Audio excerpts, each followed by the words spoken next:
Laura Collins has survived coups, kidnappings, and chaos in Port Charles, but nothing feels as heavy as the secret currently coiled around her conscience. In the quiet moments, when the mayor's office is empty and the city noise fades into a low hum outside the window, she cannot stop replaying the same decision. She chose to bury the truth about Professor Henry Hank Dalton. A dead man. A trunk. A frantic call for help. It was supposed to be a desperate, temporary solution, a way to stave off scandal and protect the people she loves.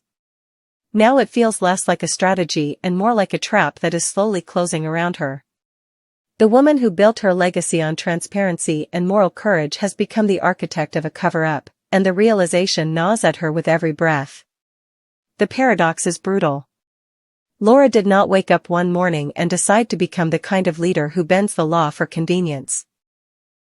She was faced with a horrifying situation, a body where a living man should be, a trail of danger tied to Dalton's twisted dealings, and a sense that if the truth surfaced unfiltered, it would pull half of Port Charles down with it. So she made a choice that felt, in that moment, like the lesser of evils. She shielded the situation from the authorities and turned instead to someone who understands crisis better than any police commissioner, Sonny. In one reckless, terrified heartbeat, she crossed an invisible line, and the mayor who always urged others to trust the system stopped trusting it herself. Sonny, of course, stepped into the chaos with the grim efficiency of a man who has cleaned up too many messes to count. Where Laura saw a moral disaster, he saw a logistical problem, a body to be handled, evidence to be erased, questions to be headed off before they were ever asked. For Sonny, this is familiar terrain.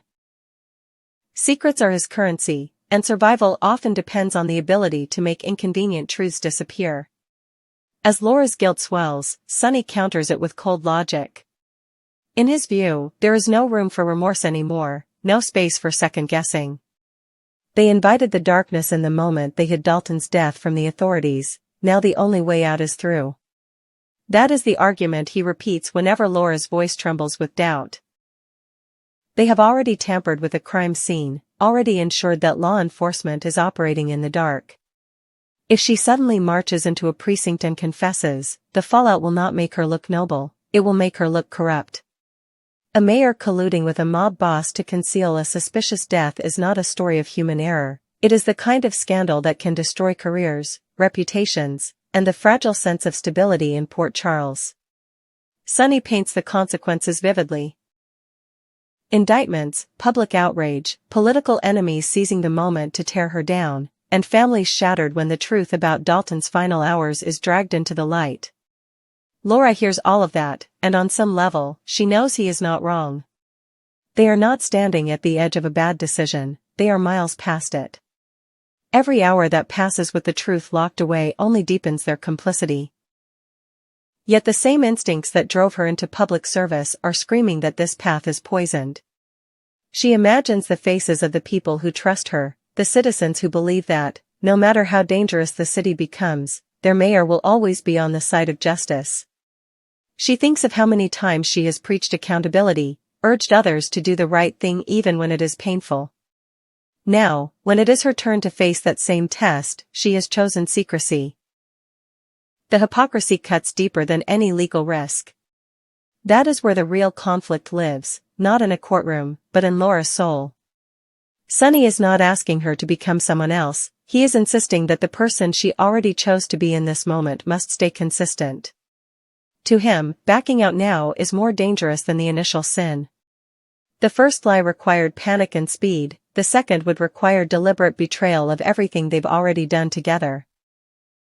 If Laura confesses, she won't just be turning herself in, she will be turning Sonny in too. That is the knife edge they are balanced on. By protecting her, he has bound their fates together, and any attempt at coming clean would be, in Sonny's eyes, an act of abandonment. The bond they share, forged over years of uneasy alliances and mutual respect, suddenly feels like a chain. The psychological toll of that connection cannot be understated. Laura has always kept a careful distance between her office and Sonny's world, navigating the thin line between working with him for the community's sake and tacitly condoning his methods. This situation obliterates that distance. Now, when she looks at him, she does not just see an ally or a problematic friend, she sees the living reminder of the choice she made. He is calm where she is restless, resolute where she is unraveling. He reminds her that turning back is impossible, that the safest course is to hold steady, maintain the story, and trust that their combined power and influence can contain whatever consequences ripple out from Dalton's disappearance. It is both reassuring and terrifying. At the heart of Sonny's argument is a brutal practicality. He knows how investigations unfold, how quickly suspicion can shift once a body is found and questions start piling up. If the police begin tugging on the thread of Dalton's final movements, they might not stop at simple answers. They could uncover alliances, hidden deals, and old wounds involving people Laura cares about. Dalton was not an isolated storm, he was part of a larger system of threats and manipulations. By erasing him from the official narrative, Sonny believes he is not just protecting Laura, he is insulating Port Charles from another round of chaos. In his mind, what they did was ugly but necessary, a preemptive strike against a more destructive future. Yet the more he insists this is a necessary evil, the more Laura longs for a world in which such choices are not required. She cannot shake the haunting image of Dalton's body and the weight of knowing that somewhere, someone may be seeking answers about what really happened to him. Every unanswered question becomes another ghost hovering over her shoulders. She fears the moment when one loose detail slips, when one witness remembers something they should not, when one investigator decides to dig a little deeper. The secret feels less like a locked door and more like a cracked dam, water seeping through, pressure building quietly but relentlessly. This is the story of two survival strategies colliding. Sonny survives by doubling down, by never flinching once a line has been crossed. Regret is a luxury he can rarely afford, because hesitation can get people killed. Laura survives by believing that even after the worst mistakes, there is a path toward redemption and truth. Now she is trapped between those instincts, pulled in opposite directions by the man who helped her and the voice inside that tells her she has betrayed herself. The more time passes, the more it becomes clear that there will be no clean resolution. Either she continues living with a secret that corrodes everything she stands for, or she risks tearing her own life apart in an effort to set things right.